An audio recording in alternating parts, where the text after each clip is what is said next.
Zee 24 तासनं उघडकीस आणलेल्या जमीन गैरव्यवहार प्रकरणाचे दिल्लीपर्यंत पडसाद. उपमुख्यमंत्री अजित पवारांनी घेतली अमित शहांची भेट. जमीन गैरव्यवहार प्रकरणावर चर्चा झाल्याची माहिती.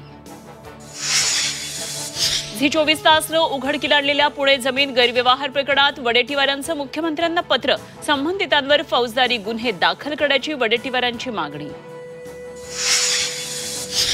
झी 24 तासनं उघड केलेल्या पुणे जमीन गैरव्यवहार प्रकरणी शीतल तेजवानीला पोलिसांची नोटीस. चौकशीला हजर राहण्यासाठी नोटीस.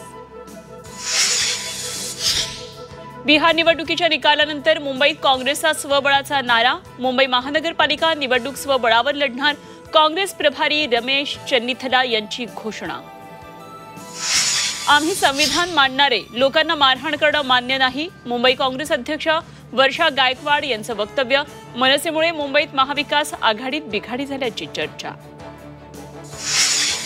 मुंबईच्या जनतेचा महायुतीवर विश्वास. जनतेनं महायुतीचाच महापौर बनवण्याचं ठरवलंय. महाविकास आघाडीला मुख्यमंत्र्यांचा टोला.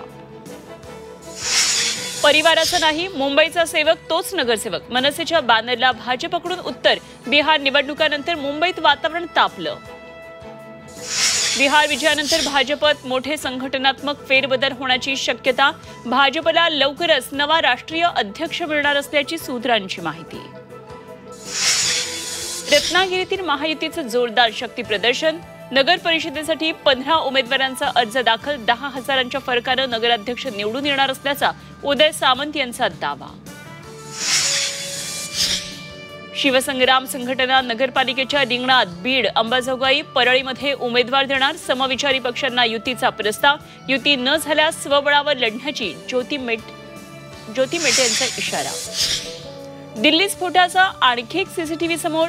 40 फूट खोलपर्यंत जाणवले स्फोटाचे हादरे.